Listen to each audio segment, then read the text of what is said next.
What's going on, everybody? How you guys doing? I hope everybody's having a good night. It was frustrating last night to get a lot of stuff right and not get to profit so much from it. I had a good night on FanDuel, finished 14th in the Monster, and had some deep runs in the $55 and other stuff, but nothing on DraftKings for me last night. It was a rough one, but a good one on FanDuel. So let's get after it tonight. So here's what I'm doing basically.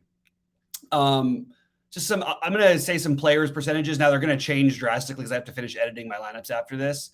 But I'm very high on the Blue Jays. I understand that they will be the highest owned. I can get different with my secondary stacks. I can even get different within their stack. And I just don't think we need to worry about ownership all that much today as it relates to hitting. I think that you should be, of course, maybe you don't do it the typical way. You play the bottom of the order too. I totally agree with that. You could do a Blue Jays stack without Vlad if you want to get really different, although Vlad is my favorite play, or one of my favorite plays on the slate. Maybe probably my favorite. And I'm just looking at the ownership for the hitters, and I just think it's going to be spread out enough. They're going to be the most popular. You're going to have double-digit ownership on probably some Braves and some of the Blue Jays, and that's pretty much where most of the ownership is going to go. So anything else, and even in those, you're talking about some guys at 10% or even less in some cases. I am starting to come on to a little bit the idea of the Dodgers tonight to take a shot there, but it's not my favorite. My favorites are the Braves, Yankees, Toronto, and Philly. I think Yankees are a little higher for me than the Braves, given that they are going to be lower owned. I like that the lineup that they're rolling out there, and it's a really good spot, good hitting weather in Minnesota. And I think it's a spot that people aren't really on as much, especially because some of the pricing. So if you can make that work, that makes a lot of sense. I'm using guys like Gavin Sheets, Danny Mendick as some value guys to fit in, Luke Voigt. All those as my favorites of the values, because I think you're going to need some values. And then, I mean, actually, all of the Padres are cheap enough to where you can certainly use them for some value, with the exception of Machado is the only expensive one. But everybody else, Mazzara batting sixth at 2K. I sort of like that as well, and I think that all of these guys are definitely in play. And I don't want to go crazy. Taijuan Walker's only given up one home run. He's actually been really good this year. Forget about people saying, oh, he sucks because his K percentage sucks. They don't know anything. Don't listen to these guys who are just spouting out random, stupid advanced stats that really aren't helping anybody. And they're wrong for the most part. And they're not looking at what's actually happening in the games. You say, oh my God, Taijuan Walker's been getting crushed this year. I just heard that on a show. Taijuan Walker has he's given up 3 runs in a game once. Like, you know what I mean? He's got a 2.3 ERA. He's given up 1 home run. Crazy. How do I decide my stack exposures? I decide the teams that I like the most, that I factor in ownership, and the teams that I like the most. I don't. That's pretty much it. I don't really know how to directly. If there's a direct way to answer that question, I don't know what else it would be. I want the teams that I think have the most potential to not only to score the most runs, but the teams that are going to do it with hitting the most home runs. Like the Yankees, for example, hit the most home runs of any team in baseball. They're a really good stack option. Toronto, tons of power in that lineup in a good matchup. But again, I don't know that I love the matchup against Keller as much as I like the Yankees matchup. So I'm probably going to end up a little higher on the Yankees by the time all is said and done. But which stacks again do I like again? I just went through them. I like Toronto, the Yankees, Atlanta. I have some love for Chicago. I like Philadelphia and Milwaukee as getting weird stacks. And I like the Angels as a mini stack. That's what I'm doing with that. My top pitchers, I'm going to look at my ownerships. Rodon, Verlander, Darvish, Skubal, but that's probably going to change because I'm a little worried if there's an early delay in that game, it could really mess things up for me. So I do want to get exposure to Kyle Wright and Manoah. And then I'm going to do some dumpster diving and play guys like Marquis, Bradish, Mitch White, and Springs. Mostly I'll do those together and just go for the absolute hammer stacks. Hopefully my pitchers get me 15 points each. And even if it's an ugly one, that's what I'm willing to gamble. You have to do that to win tournaments. So that's what I'm doing. Did we have a Brewers lineup? Because I wanted to see how that shaked out before I commit to the Brewers. The Brewers still haven't really. Come on, Brewers, get it together. Your game starts in 2 hours. If you can't really, there should be a rule. There should be a punishment if you don't release your lineups on time, that you're forfeiting a run or something. You can't have the MLB doing this, like MLB and NBA being part of either FanDuel or DraftKings and owning parts of these companies. And yeah, we have to wait on these lineups. Just come on, get those freaking lineups out. It drives me nuts. Sorry, that's my little vent for the day. I like Chicago Cubs, but I don't mind if you want like a one-off of some of the cheap White Sox. Mendick and Gavin Sheets would be the ones that I would probably go to, just because they're so cheap. They fit into position. Mendick fits in a position I don't have a lot of cheap options, and Sheets has enough power to hit it out even on a day without great hitting weather. So I am higher on the Cubs. In terms of individual players, I have Contreras as my most owned catcher. And make sure you double check what your catchers and your stacks, because you've got both Contreras priced within 100 of each other on DraftKings, and that could be a little tricky. But on DraftKings, I have Contreras as my top catching option. I have Vlad as the number one first baseman. Big shocker there. I have LeMahieu as my top second baseman, but I'm getting some Espinal obviously as well in my stacks, some Morel, some Altuve, some Albies, etc. Third base, I like Chapman. I am using a little bit of the Dodgers. Like we have Alvarez at 2,100. Look, I'm just gonna, where I really need to punt, I'll take my shot there and hope that he gets me 7-8 points, because it does allow me to get what I want elsewhere. Really like in the outfield, I have a lot of Judge, Stanton, Aaron Hicks is the cheap option I'm using with the Yankee stacks. Using Zimmer in my Toronto stacks. I think you could make an argument, whether it's Zimmer or Tapia, either one of those guys. But I personally like Zimmer a little bit better tonight. I think he'll be lower owned, so I'm going to actually go that route. And I did actually need the couple hundred extra savings some places. So he's also a good outfielder. So if they're up by a bunch, if the stack is going off, he should stay in the whole game because he's a good defensive outfielder. So that's my thought with that one. Springs doesn't do anything wrong. He's a young pitcher. I have no interest at all in the Cardinals. Definitely would rank near the bottom for me in terms of stacks. I actually like Springs better than I do the Cardinals. I don't like the matchup for him directly, but I don't see any reason to play the Cardinals here in Tampa Bay. Terrible hitting park. Springs is absolutely awesome. He gave up home runs in 2 games. One was to the Yankees and one was in Texas. And they were both solo home runs. He only hasn't given up more than 3 earned runs in a start or in an outing. And I would not stack a team like St. Louis tonight, no matter what. So they're a 0 for me. If it happens, it happens. It's baseball. There's randomness to everything. You could say Seattle could score the most runs, and they're going up against Verlander. So sort of generally, that's what I'm doing. A lot of the Yankees on FanDuel, the difference is really minimal to me. Again, using Wright, Rodon, mixing in the top guys, but Rodon is the one I'm using the most. Rodon, Verlander, and it's turning into Wright for me, which I don't really love as much as I've got it. So I'm probably going to lower a little bit of my Wright exposure and maybe switch over to a little bit of Manoah over there. Some cheap bats that stand out on FanDuel. Baez he's cheap. He's cheap, fair enough on DraftKings as well. Baez, Teoscar Hernandez is way too cheap.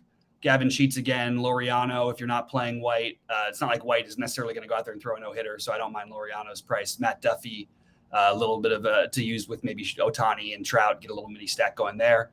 Are the Mets contrarian? Yes, and I think they're a really bad option. That's my take on the Mets.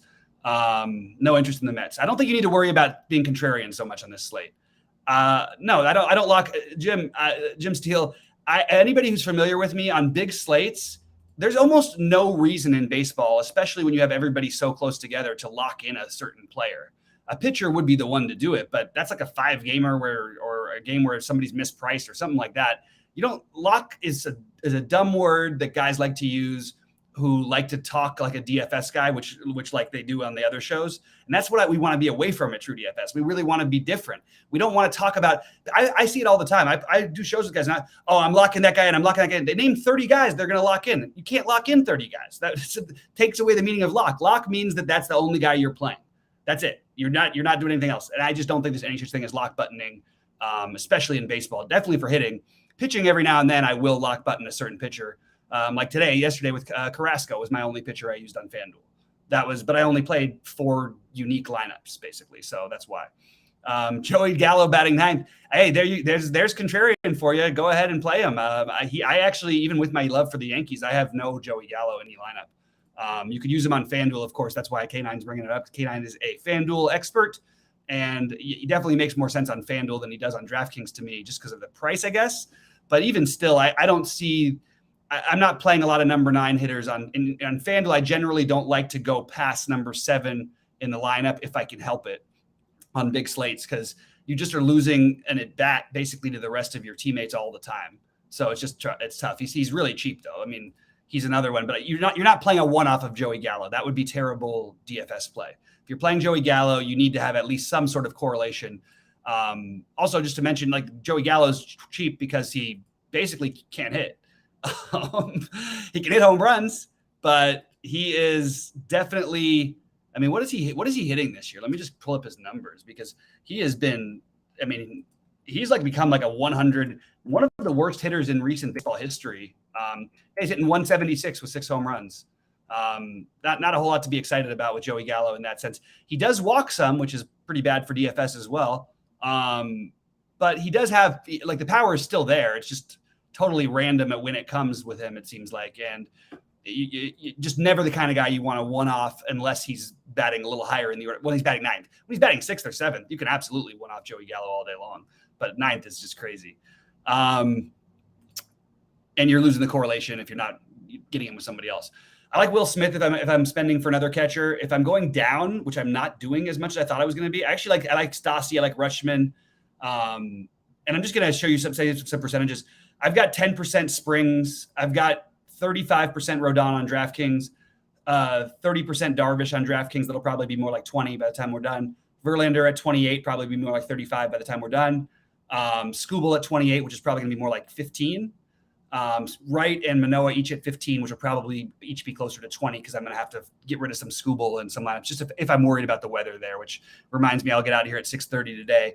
And I will be in and out sparingly tomorrow. So I'm going to get my stuff done, but I can't promise to have everything done. And no matter what, hit me up in Discord, tag me. I will make sure to answer you guys before lock. I just have a lot of the same family stuff that I've got to do every week. So that's what I've got. I do have some Kyle Bradish love. I have some Marquee and Bradish lineups. Now, look, these look gross, okay, right? But if no pitcher puts up 30 tonight, and these guys are capable of putting up 15, Marquee has a leash to go 110 pitches. We've seen Bradish throw as many as 94 pitches, I believe, or maybe 91 was his top. That's enough against the Cubs if you get it right. So there is some value in doing that on DraftKings.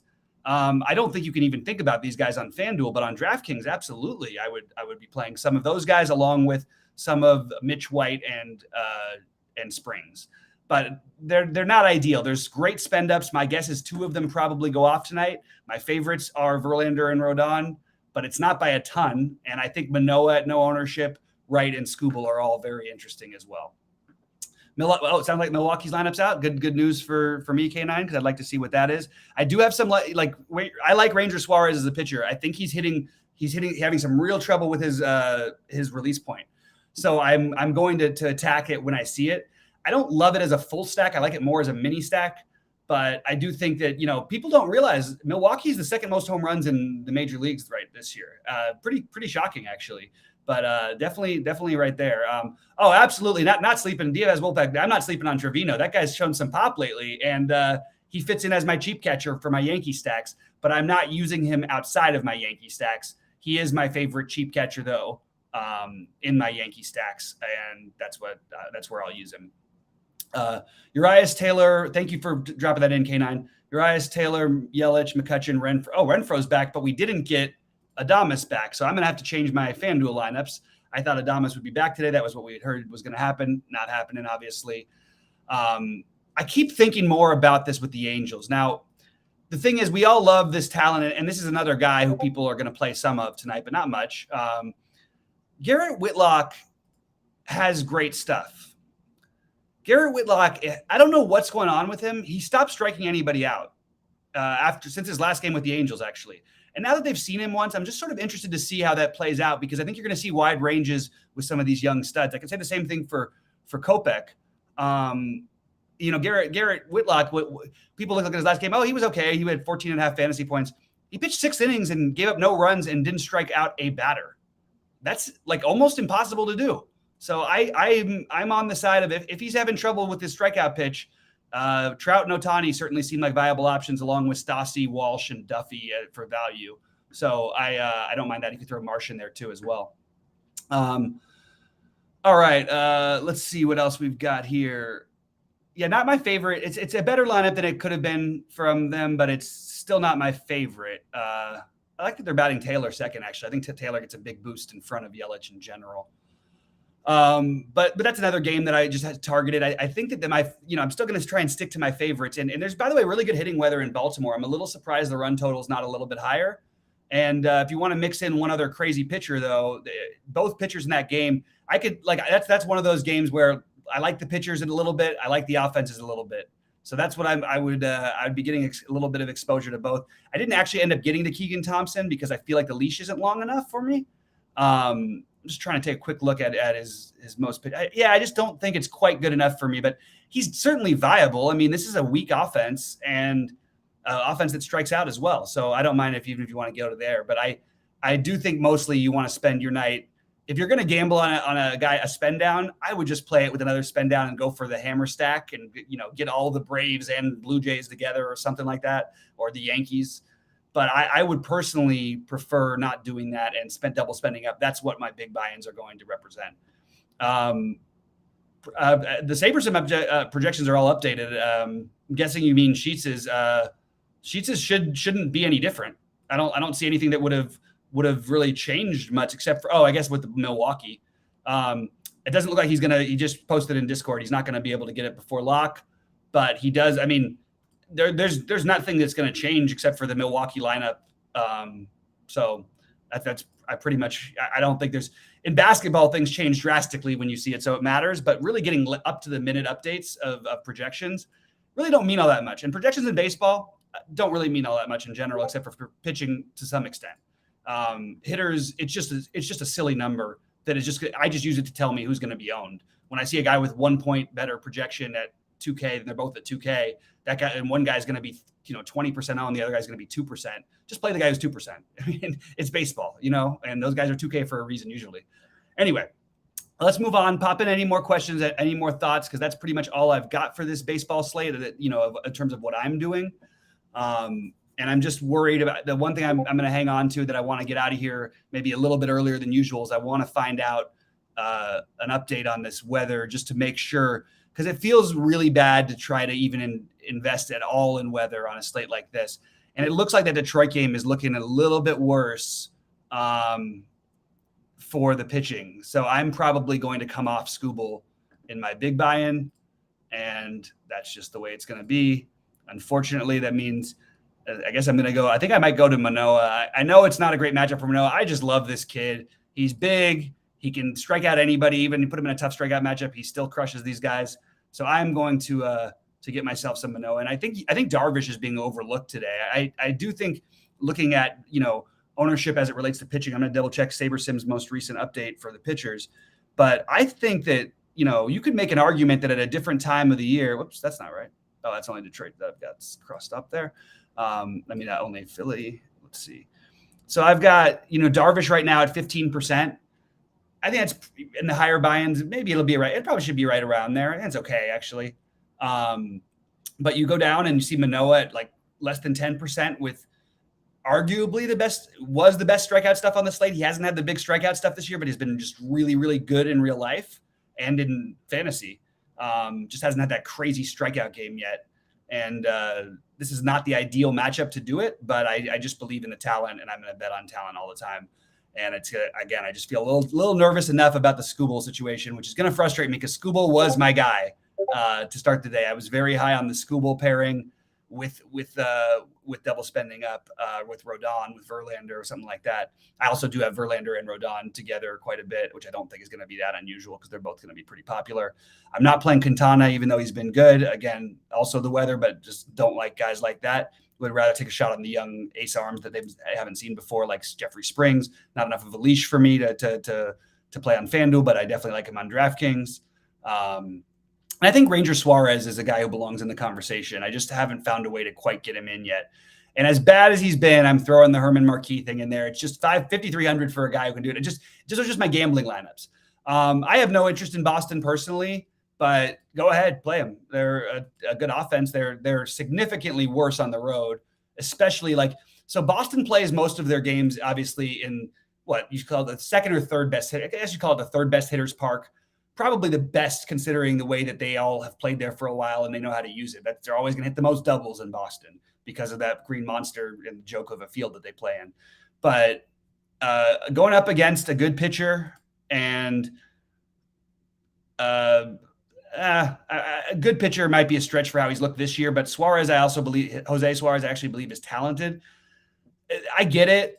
They've got guys who hit lefties. You can go ahead and do it. I don't see any reason to do it myself because it's such a huge stadium downgrade for them when they come to the West Coast that they can put up runs. Of course, these guys can all hit, but you're talking about they get to play most of their games in Toronto, New York, and Boston. And then, you get them anywhere outside of there. It's just always hard for me to click that button with them. But I certainly don't mind some of their bats. So I understand if that's what you want to do. I'm just not going to do any of it myself. That's where I'm at with Boston. All right, guys. Well, I'm going to get out of here. It looks like the questions are drying up. Let's crush it tonight. I'll be in Discord if anything comes up. Any questions, any thoughts, any ideas. And let's make some money, y'all. Good luck, everybody.